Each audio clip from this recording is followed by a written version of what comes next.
Hi, guys. This is Brian. Welcome back to the Optimized podcast. Today, I'm thrilled to be chatting with Brad Stulberg about his great new book, The Passion Paradox. We featured Brad's first book that he wrote with Steve Magness called Peak Performance on a PNTV. And I didn't know about this book until Brad reached out and said, hey, I think you might enjoy it. I immediately got it, literally got it on Friday, read it on Saturday. Did a note on it on Sunday, Monday. We're filming this on a Tuesday, or is it today Tuesday or Wednesday? My sense of time. It is Wednesday. But Wednesday. It felt like Tuesday as you were, I had to like double calibrate myself there. That's how great this week has been so far. I've already lost track of the days.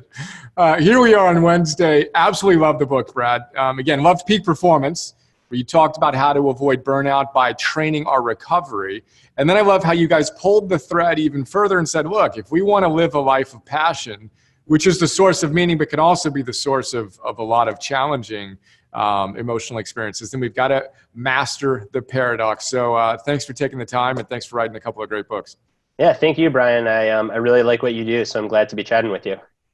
Right on, man. All right, well, let's start at the top. I always love to chat with our authors about where we came up with the title. So The Passion Paradox. Tell us about that. So I think the best way to get to the title of the book is to go back to the genesis of the book itself. So as you mentioned, my collaborative partner, Steve Magness, and I, we had written our first book, which was called Peak Performance, quite quickly. And we had sent the draft manuscript to our editor. And Steve lives in Houston. I live in Oakland. So we don't often get to be shoulder to shoulder. We had planned out time to be together shoulder to shoulder to go through edits to finalize the manuscript. And Steve came down to Oakland for a 10-day stretch. Our editor had some stuff come up and was running behind and wasn't able to get us the edits. He wrote us a pretty brief note saying that something came up. The manuscript looks great. There's not much I'm going to need to do, but I'm not going to have the edits for you. Our first time, Steve and I working with a major publisher, basically just got the green light on our book, was told there's not going to be much to do. Instead of like taking a 10-day vacation, we were happy for about 30 minutes. And then we looked at ourselves and we're like, well, crap, what are we going to do? We've got this time. And then we stepped back and we asked ourselves, well, why do we feel the need to keep driving? Like, why can't we just relax and enjoy the fact that our first book has been accepted and take this time to really just kick back? And that got us reflecting on our childhoods and young adulthoods, and how growing up, in both of our respective lives, we were always told how driven we were, how passionate we were, how we can't be content, and how we push. And to us, this was just another example of that urge to push. Now we're a little bit older and perhaps a little bit wiser. So we stepped back and we asked ourselves, well, is this a good thing that we can't just be content and that we want to just push? Is it a bad thing? Is it a little bit of both? Does it depend on the day? Does it depend on what it's aimed towards? And we had our cake and ate it too. So like the genesis of the book was really exploring our own drive and passion, realizing that it's not always a good thing, but it can be a great thing. Hence the passion paradox, that passion's a gift or a curse, and it really depends on how well you master that paradox. That's awesome. I love the frame there. Then I love how you guys walk us through the etymology of the word and how it was originally used from the place of suffering to the place that we understand it today. Can you give us a quick overview of there, and then we'll kind of drill into some of the practical ideas? Yeah, totally. So neither Steve nor I is super religious. So we'd both heard of like the Passion of the Christ, but mainly from Mel Gibson's movie. We didn't really know the detail there. So we went back and, like you said, we looked at the history of the word, and passion comes from the Latin root passio, which means to suffer. And for the first about 1,300 years of the word's existence, passion was exclusively tied up with suffering. In the 14, 15, 1600s, it started to be used more in a romantic sense, still at first tied up in suffering, like the suffering of longing for someone. But then it became more of an erotic passion. So I really desire something. It wasn't until the 1960s, 70s, 80s that passion started to be used as this more globally more broadly used word for work, for activities. You're passionate about your career, you're passionate about your work. So what's interesting is this word that for 95% of its life was associated with suffering suddenly we're using in this really positive sense all the time. But there still is an element of passion. I'm sure we'll get to this, that if you don't control your passion, it can control you and lead to suffering. Yeah, I love that. Well, that brings us perfectly to the distinction you make between the healthy and less healthy versions of passion. Can you give us the overview on that? For sure. So two kinds of passion. The first kind is what we call harmonious passion. And that is when you love an activity because you love doing the thing. So you are an athlete, you run, you love running for the sake of running. You are a writer, you love to write. You are a parent, you love to parent. There is a dark side of passion, which is called obsessive passion, where you become more passionate about the external results of what you're doing than the thing itself. So you become more passionate about winning gold medals than running.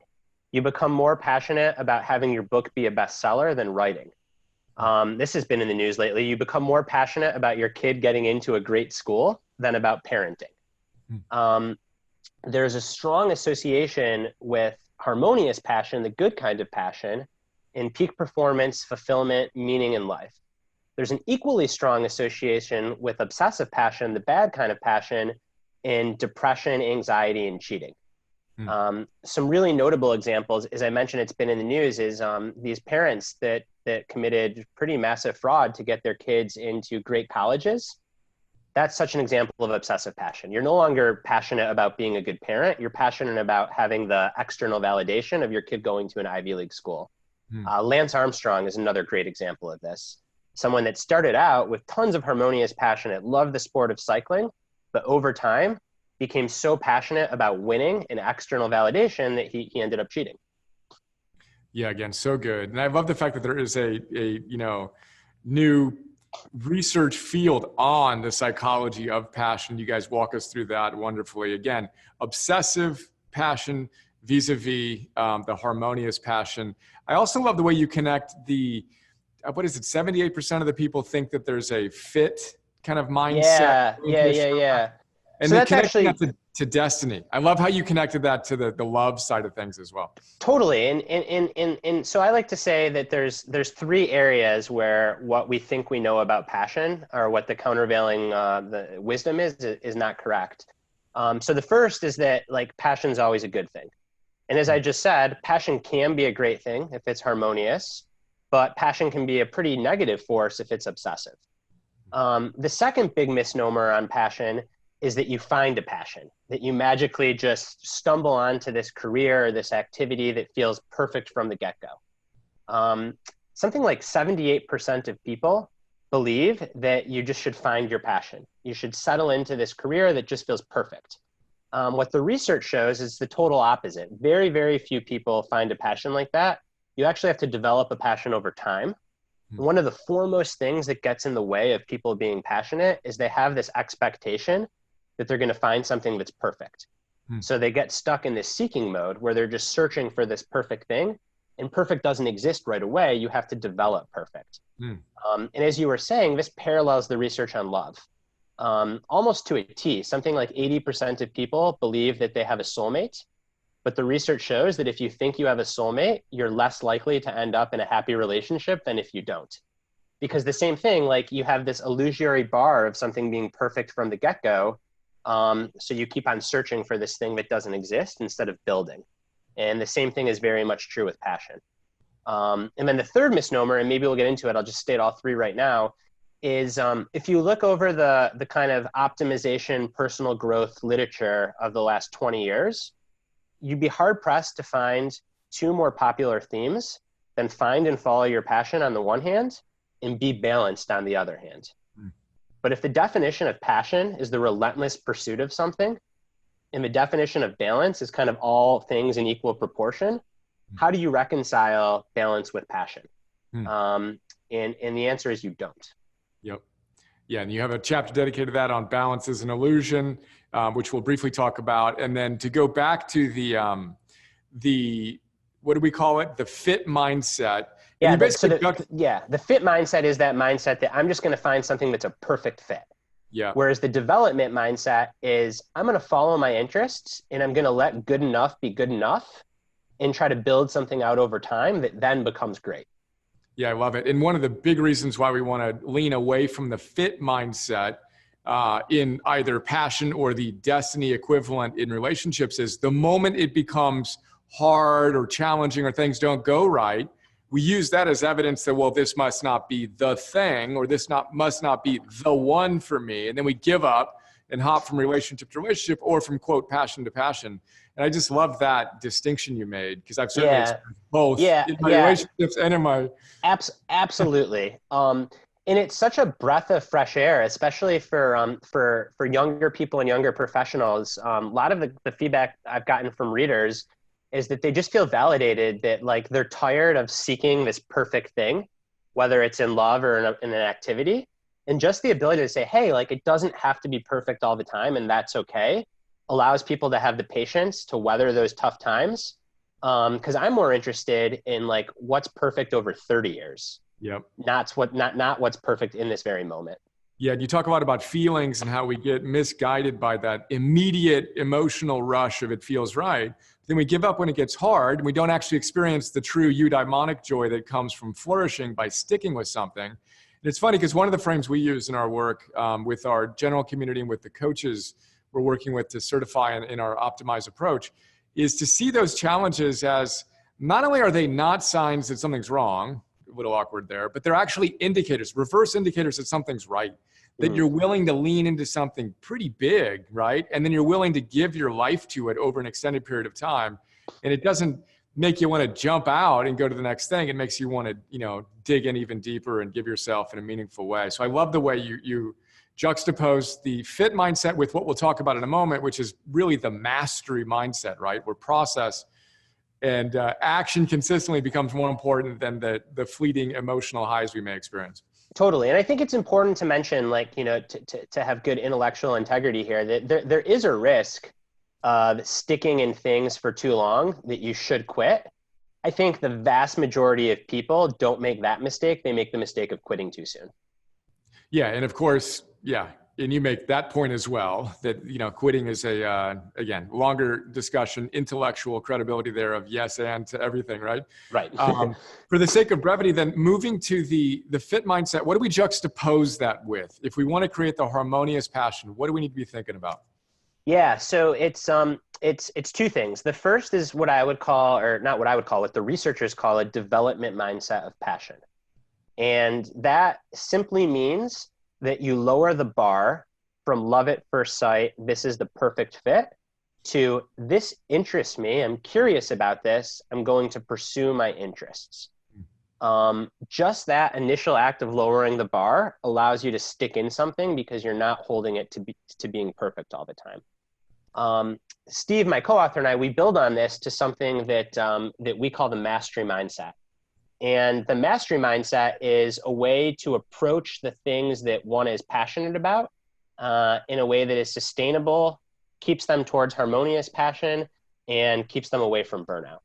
And the mastery mindset has a couple of core components. Does it make sense to go through those right now? Oh, let's do it. I was going to ask you 6 of them from my recollection, and then I was going to ask you to share some of your favorites. This is my favorite part. I love the book. This is my favorite part of the book, of really drilling into the mastery orientation and mindset.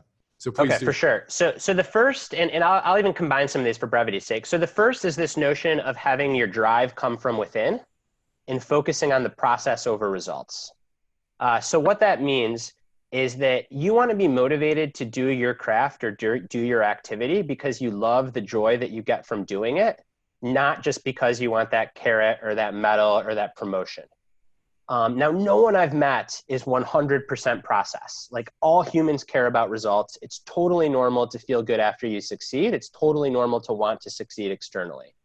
Where I come out on this is you just want the majority of your drive to be coming from within. Even if it's just 51%, it's probably okay. Ideally, it's 60, 70, 80. Now, this is so much easier to talk about than to actually do. So the golden rule, and in the book, we write the 24-hour rule. I actually prefer the 48-hour rule. The actual time limit's kind of arbitrary. It's the concept that matters. And the concept is this. After you have either a really tough defeat or a huge success, you should give yourself 24 to 48 hours to really celebrate the win if you win, and to feel the joy that comes with it and to feel good. Or if you lose, give yourself 24 to 48 hours to feel like crap and to kind of moan and, oh, how could this happen to me? But then after 48 hours, get back to doing the work itself. There's something about doing the work itself that is so pure, that is so much more connected with that eudaimonic form of happiness and meaning, that it literally doesn't give the neural connections in your brain time to wire in a way that makes you so connected to this external outcome. So it's, oh, my book's a bestseller. I'm going to have a party. I'm going to go out, have a beer, order a pizza, whatever it is, feel like I'm on top of the world, feel like I'm the man, feel like I'm the woman. But then tomorrow I'm going to wake up and I'm going to start writing again. Because the more time I spend clicking to look at all the reviews in my book, the more I'm going to get hooked on that feedback. Same thing in the opposite case. My book's not a bestseller. I'm super bummed out. I'm not going to repress the negative emotions. I'm going to feel them, but I'm only going to do it for a day, and then I'm going to get back to work. Same thing. You don't want that inertia of external result to really pick up. I love it. And I love your distinction, because it's funny. I actually, in the book, you didn't say the 51%. And in my note reflecting on your book, I actually shared 51%. In my work with my coach, a guy named Phil Stutz, he says we need to maintain a 51% at least to 49% relationship between what he calls spirituality and material. Very similar. So same basic idea. So I just loved your perspective on that and how you just reflected on it now. Because it's hard. Like, again, it gets back to like this, like searching for perfect, you know, if you live in a monastery setting where you're in this beautiful setting in nature and there is nothing to crave because there are no external results, you're not reading the newspaper, you're not doing work that is necessarily being evaluated outside of the monastery, it's a little bit easier to get to 90%, you know, drive from within harmonious. But if you live in the world where you've got social media, you've got dashboards at work, you've got people commenting on your work, you've got friends that you want to please, of course you're going to care about that stuff. You just don't want that stuff to be like, you know, like the collar and the leash that's pulling you around. You want to be in control. And I love the 51-49% because I think it's attainable. And I even say most of the time. Like, I'm an author. When I have a book come out, there's times when I'm like 80% external. I get the dopamine rush. I want to know how the sales rank is going. But I realize that that's happening, and I kind of force myself back to the work because that gets me back on track. Yeah, that's awesome. And that brings us back to the process. I'd love to hear your reflections on that a little bit more. It was funny because I was reading the book and I'm like, oh yeah, and I'm thinking of George Leonard. And then you start talking about George Leonard and mastery, you know? And so I just love that. Bring some of his wisdom to, so I'm so glad you're saying that. So if I were to try to embody any writer in my own work, someone that I look up to, it's George Leonard. Wow. Him and Robert Pirsig, who wrote Zen and the Art of Motorcycle Maintenance, and Lila. So anyways, that's a little tangent. So I'm on the same page with you, man. I have the utmost respect for George Leonard. Well, so, you know, literally I'm reading your book and I'm thinking, and I'm like, I'm literally thinking of George Leonard before you got to it. So you're channeling him in some way. I love that. Yeah, I'm so happy to hear that. Oh, that's great. That's so cool. It's like seriously, and like in 6 months of doing like interviews like this, like that makes me feel better than anything I've heard. Right on, man. Yeah, I love it. Yeah, me too. So the process. So the focus on the process, this is really, again, this is something that intellectually and spiritually sounds great, but is very hard to do.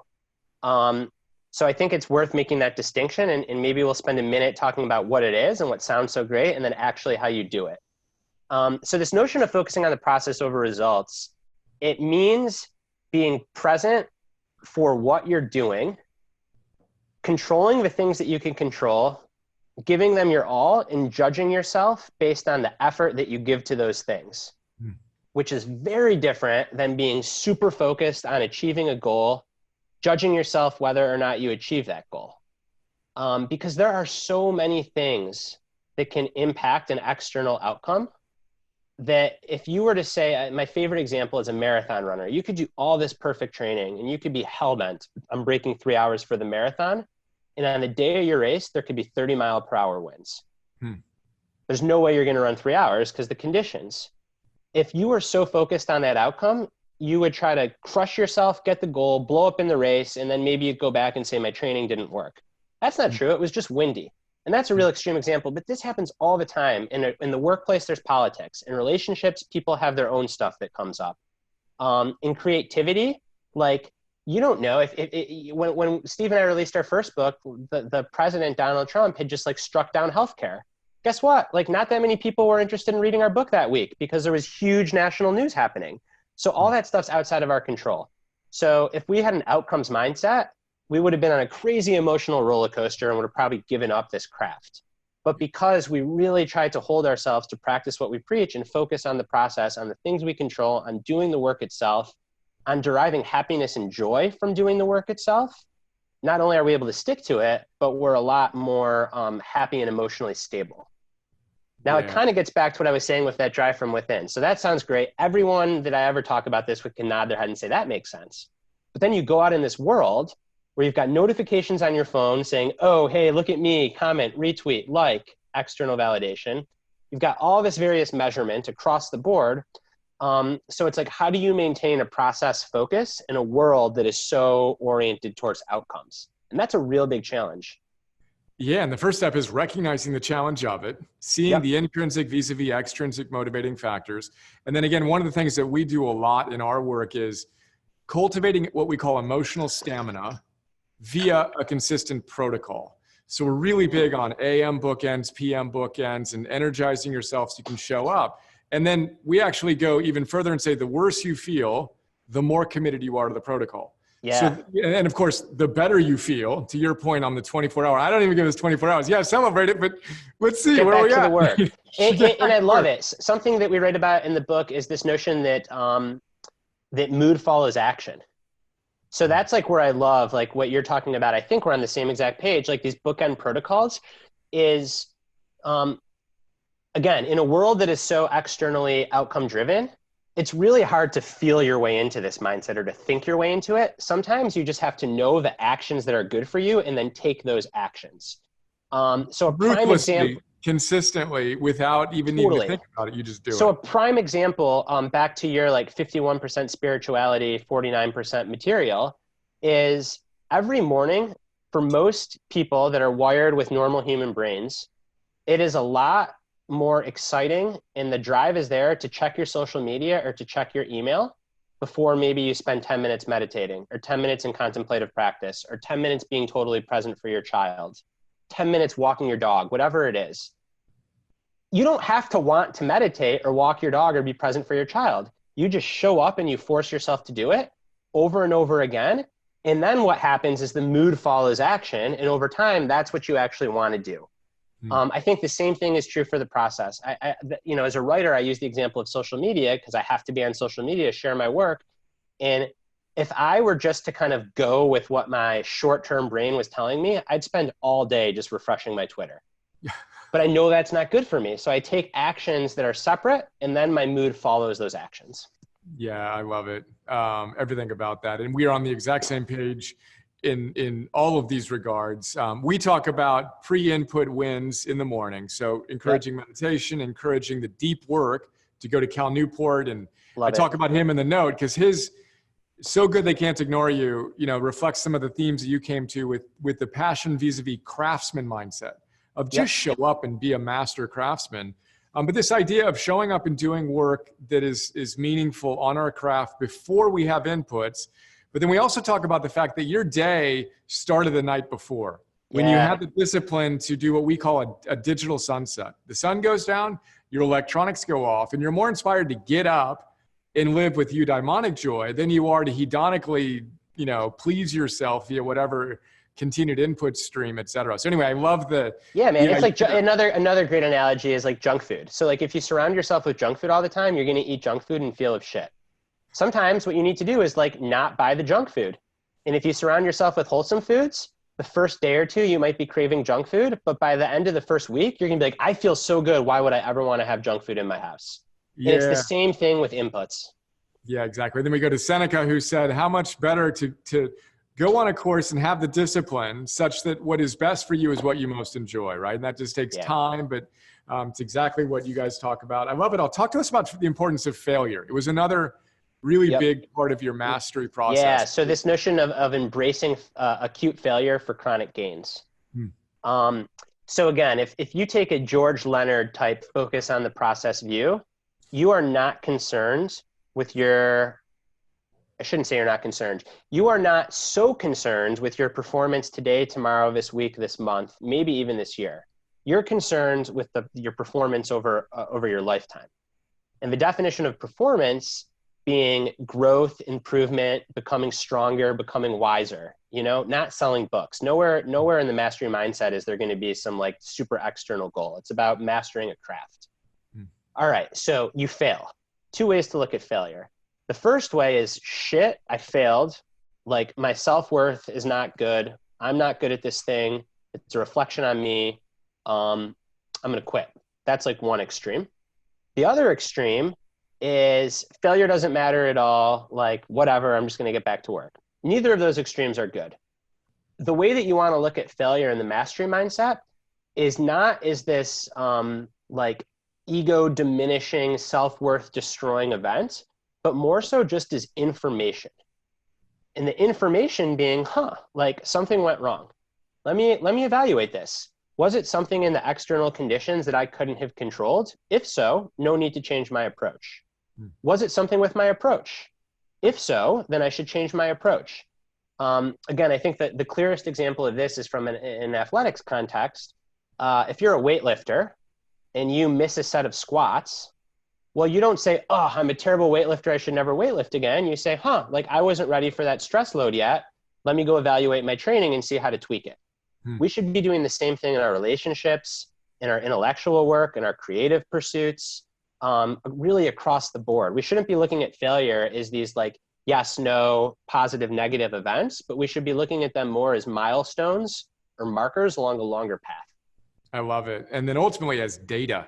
So it's just data coming in. And one of the phrases we use a lot is Alani Basham, the mental toughness rifle shooter, gold medal winning rifle shooter, who wrote a book called With Winning in Mind. And he says, when you hit the target, and for him, it's literal target, as a rifle shooter, then you celebrate and say, that's like me. You feast on your win. In the event that you miss the target dramatically, then it's needs work. What within my process needed work such that I can hit the target with more, higher likelihood next time. So then it's just neutral data. We don't need to run the emotional algorithms of something's wrong with me, fixed mindset style, which you kind of allude to Carol Dweck's work as well. And that power of just, it's all data. Let's have an experimental master's mindset, get a little better each step of the way. Because totally, because it's like, so I approach this, I'm much more of like a fulfillment first guy, performance second, even though my first book is called Peak Performance. Because I think when you're fulfilled, your long-term performance is the best. So these two things that are like, they're not juxtaposed. But where I was going with this is like, we're all going to die anyways. And like, if you fail at some short point in time, like the last thing you're going to want to do is spend any more time than you need to commiserating about it, because you're going to die anyway. So you might as well like move on from it and get back on the horse towards mastery and growth, because like that's the ultimate goal is in the amount of time you have here, how can you grow? How can you have mastery? How can you have fulfillment? How can you positively impact other people? And nothing about like being down about a failure works in service of any of that. Yeah, it's so good. And then you talk a lot about eudaimonia, which is another parallel we have. This is the first lesson in everything we do is eudaimonology. And we jokingly say that they actually misnamed psychology, which is the study of the soul. But what it should have been called is eudaimonology, the study of a good soul, literally, etymologically. So I love your emphasis on, look, the summum bonum, the highest good, is actualizing our potential. And then in that context, it's literally just all data. Like, okay, this worked. Let me do that again. This didn't. What about my behavior is instructive such that I can achieve the ultimate goal? And then there's no positive and negative. And then we come to memento mori, remembering death, as one of the cornerstone practices of the next idea I wanted to chat about, which is self-awareness. So the importance of, I jokingly say that your secret sauce for harmonious passion, you guys, is number one, mastery mindset. And number two, secret sauce is self-awareness. So talk to us about the importance of that. Then we can talk about some of the practices. Yeah, love it. I think that you're spot on, and I would completely agree with you. All right. So anyone that's ever been really passionate about something, whether it's another person or a job or a sport or some endeavor, knows that when you are in the grips of passion, it is if you have blinders on. All you can think about is the object of your affection, your desire, what you want to do. This is in an extreme. It's an 8th grader having their first crush, or it's an Olympian training for a gold medal in the heat of training. The rest of the world disappears. You are eyes on the prize. That can be a beautiful thing. That can be a wonderful high. You can get the most out of yourself. The risk is that if your blinders are on, you lose the ability to see anything else that's happening around you. The most interesting research in the entire book to me is by a neuroscientist, Mark Lewis, who has shown that if you look at the brains of someone that is suffering from an eating disorder, and you look at the brain of an entrepreneur or someone that's pursuing a passion, they're actually quite similar. Because an individual with an eating disorder, they look in the mirror and they don't see somebody that is gaunt and skinny. They see somebody that is fat.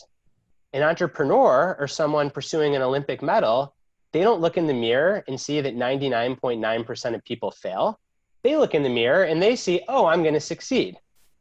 So it's literally like a loss. You almost need a loss of self-awareness to be able to pursue and achieve great things. But the downside of that is that when you are pursuing a passion with single-minded focus and clarity, you can forget about family. You can forget about basic health. You can forget about hobbies. All these other things can fall away. And if you lose your self-awareness or your ability to kind of take a more objective view of what's happening, that is when passion can really lead to immense suffering. It can lead to the end of marriages, the end of relationships, to poor health, or in the harmonious obsessive dichotomy, it can lead to obsessive passion, because you're losing sight of all the tacks that you're taking to get to this goal. You start to cheat, you start to take shortcuts, you start to experience terrible anxiety, but not do anything about it, because you're so caught up in this thing that you can't see outside the tornado. Yeah, I love it. And I love the passage or the couple sentences where you say mindlessly living with a passion can be extremely harmful and destructive. Mindfully living with a passion can be the key to a life well lived. And then the key to that mindfulness is the self-awareness. You give us a number of practices. You say the favorite is actually the memento mori idea of remembering that we're going to die. I also loved your third person perspective of self. Yeah, giving advice to a friend. Yeah, I love that. Super cool. Yeah, the research on that. Can you talk to us about both of those briefly? Yeah, so I'll start with the giving advice to a friend. So that's really simple. If it's hard to follow the advice, but it's simple to do. So if you're in the midst of a really tough, emotionally driven situation, it's really helpful to be like, okay, if my good friend was in this exact same situation, what advice would I give him or her? All right, so I work with a lot of athletes. So the example I like to use is an athlete that's coming back from an injury that's going to force him or herself to go work out because they're so passionate about their sport and they're worried that they're falling behind in their training. And they're literally hobbling out the door to go to the gym to do a workout. And if they were to say, imagine that my training partner, my close friend, is in the same condition I'm in right now, hobbling out the door to force themselves to work out, what would I tell him or her to do? And without fail, they all say, oh, I'd be like, dude, like take one more day off. Better to miss a day now than like a month later, and you'll be fine. So then it's like, well, then why are you going to the gym? Why don't you follow that advice? Same thing when people have professional failures. It's like, oh, this stinks. I should consider a new job, all this. Well, if you put your friend in that situation, 9 times out of 10, you're going to tell that friend, like, why don't you just give it a day or two and like see how you feel about it then? So we're often a lot wiser with the advice that we give to our friends than ourselves, because again, with ourselves, we get so caught up in what's happening, we can't see the bigger picture. You can also do some third person journaling. So if the exercise of giving advice to a friend is hard, you could write about your situation in the third person and then read it. And again, that helps you evaluate it a little bit more objectively, because that's what this is all about, is trying to bring some wise objectivity to these emotionally fraught situations. And what's so cool about it is the intellectual rigor with which you share that wisdom in the book. This is scientifically validated. If you bring people into a lab and you randomly split them into two different groups, one that's doing it in the first person, the other that's doing it in the third person, you'll see, I forget the phrase what it was, but a wiser perspective. Yeah, that's it. It's wise perspective. And the example they give is, again, like I like these examples because they really help drive these concepts home. The example they give is they have people like imagine that their spouse cheated on them with their friend, and the person that does not journal in third person, they like go try to like beat up and kill the friend and like commit a crime. And the person that does do the journaling in third person, they like take a much more wise approach. Like they talk to their wife, they involve lawyers if they're getting divorced, but they're not like, oh, I'm going to go kill the fucker. Excuse my French, because like they've taken that time to have this wiser perspective by zooming out of the situation. Mm-hmm. Again, that's an extreme example, but I think that if you are deciding whether or not to quit a job, or whether or not it makes sense to go all in on your startup for 6 more months at the expense of being present for your family, it can be really helpful to do some of this third person evaluation. Yeah, I loved it. It's a big idea, and I hadn't seen the research behind that before, so I appreciate you sharing that. And then you also talk about awe, which I love, just getting into nature and seeing something bigger than yourself as perspective gathering. And then tell us about why the remembering our death is your favorite one as a practice in self-awareness.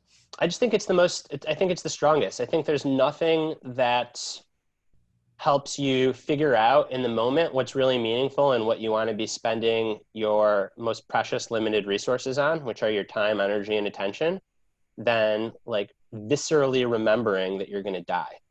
I try to read a memoir of somebody that is like in the dying process once a year. I don't like doing it. It makes me uncomfortable, sad. But when I finish those books, I have like this crystal clear view and feeling in my bones of what I actually want to be doing. I never finish those books and say, I want to tweet more, or I want to spend more time on Facebook. I finish those books saying like, I want to minimize distractions and write and be with my family and spend time in nature. And it just so happens that when I do those 3 things, I'm the happiest and most fulfilled. Which brings us right back to eudaimonia and the ultimate game that we're playing.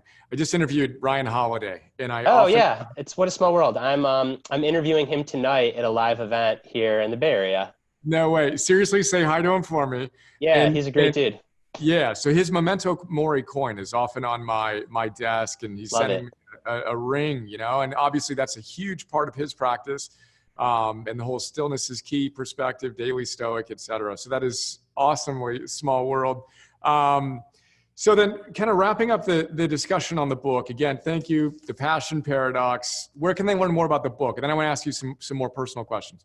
Yeah, for sure. So the book's website is www.passionparadoxbook.net. And then if you just Google Passion Paradox in my name, it's available on Amazon. It's available at independent bookshops. You should be able to get it anywhere you get books. That's awesome. And Brad Stulberg is spelled Stulberg. So then let's talk a little bit more just about your own personal practices. So our big thing is to help people optimize their lives, which comes from the Latin optimus, which means the best. So we talk about the best version of you. We connect that actually to Aristotle's eudaimon, which is a good soul. And then the third person perspective for me, the ultimate one is, what would your daimon tell this little version of you, that inspired version? But when you approach your life, right, what are your core, we're all about the fundamentals. What are your core fundamental practices that keep you plugged in to something bigger than you? We often talk about eating and moving and sleeping and other basic practices, but does anything come to mind for you as essential to you staying plugged in? It's interesting, like the basics work. So I was going to go to those 3 things. So I think the most important for me is having a regular physical practice. And a big part of my physical practice is that it's completely unplugged. So I'm not like listening to podcast or texting while I'm exercise. I'm not wearing like a fitness tracker. I'm just training my body based on how it feels, with the help of a coach to guide me so I don't get reckless. But a daily physical practice is super important. It varies between like typical strength and conditioning weight training, and then hiking. So I try to get out and hike 2 days a week, and I'm in the gym, 4 days a week, and then I take one day off. How I feel my body, super important. I try to eat like what I consider a very healthy diet that nourishes me, but I'm not super hard on myself either. So I don't beat myself up for indulging in moderation. Sleep, super important. With a 19-month-old, it's funny. My take on sleep is the same, but now I add in one thing. So in my first book, there's a whole chapter on the science and the importance of sleep. And yes, sleeping is the most important thing. And if you don't sleep, the worst thing you can do is freak out that you didn't sleep. So I learned that having a little boy, because, at first, like when he'd keep me up, he'd be like, oh crap, I didn't sleep. This is so terrible. And all of those like negative thoughts were just like additional like arrows pinging me. So now sleep is still super important, but when my kid wakes me up, I'm like, all right, like I'll get through the day without sleeping. That's awesome. And then community, I think, which it's kind of sad that like it's had to become such an intentional practice in this day and age. Because even just I'm 33, so like when I was growing up 20 years ago, like you hung out with your neighbors and you had family friends, and I grew up in a small neighborhood where everyone walked to school together. And today it feels like you have to be a little bit more intentional about creating that like deep community. So I go out of my way to make sure that I'm spending time in a meaningful way with friends, both in person and then in the online communities I cultivate, to also be a part of that in a meaningful way, not just in 280 characters. Yeah, right on, man. All of that is so great. We can talk about it for quite a while, and we will talk about some of that, by the way, in our chat after. But then the final point here is we're big on going from optimize equals optimus equals best equals eudaimon. So you're personally flourishing. But for us, the ultimate game is to give yourself to the world, to give your greatest gifts and greatest service to the world. The word we use for that is hero. And again, I lean into the classic Greek etymology of the word, which literally means protector. So a hero for them meant protector. And for us, we say their secret weapon is love and compassion, and they're willing to do the hard work to be the best versions of themselves in service to the world, etc. But I'd love to hear your thought on what it means to you to be a modern hero. Love that question. Yeah, so it's interesting. I would also go back to the Greeks. I'm sure that you've come across this word. There's a word arete.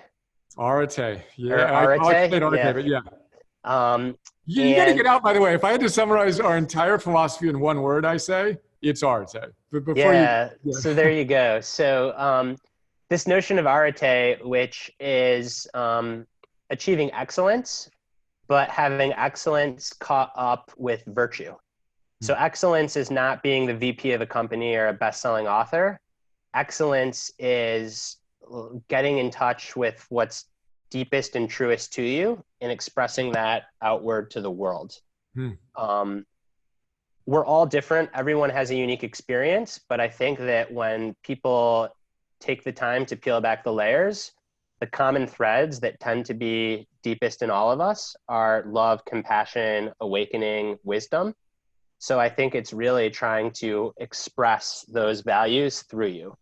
And whether you do that in creative, artistic pursuits, whether you do that by showing up to a meeting and giving everyone in the room the benefit of the doubt, whether you do that by talking with a cashier instead of staring at your phone, all those things are equal. There's a line at the end of another book that I love. I don't want to misquote it, but I know you're a book guy, me too. Middlemarch, which is a beautiful novel by George Eliot. And let me get you the last line in this book here. All right, so George Eliot writes, "For the growing good of the world is partly dependent on unhistoric acts, and in that things are not so ill with you and me as they might have been, is half owning to the number who lived faithfully a hidden life and rest in unvisited tombs." And I think what George Eliot is saying there is like the good of the world just depends on these small acts of kindness, compassion, love, and like that, unhistoric but heroic. Wow. Putting the Goosebumps book on away. that one. Beautiful. Absolutely love it. And I love the connection from eudaimonia to Aristotle's number one admonition, which is, well, how do you live with eudaimonia? arete, which is translated again as virtue or excellence. But when, not in the abstract, but moment to moment to moment, in the most mundane micro moments in which we can live with, love, compassion, creativity, presence, etc. Absolutely beautiful. Thank you for sharing. We talked about where they can find the book. How about you? What's the most direct way for them to connect with you? Yeah, so trying to practice what I preach. I'm limiting my social media, so I am on Twitter and I engage there. I'm at B Stulberg. I don't do Instagram or Facebook, and then my website is just my name, www.bradstulberg.com, and most of my writing is on my website. Links to the various essays I've written, to the books and whatnot. Right on. Well, again, congrats on the 2 first books, Peak Performance, The Passion Paradox. Looking forward to the next ones. So happy to be connected. Yeah, thank you, Brian. Really enjoyed this chat.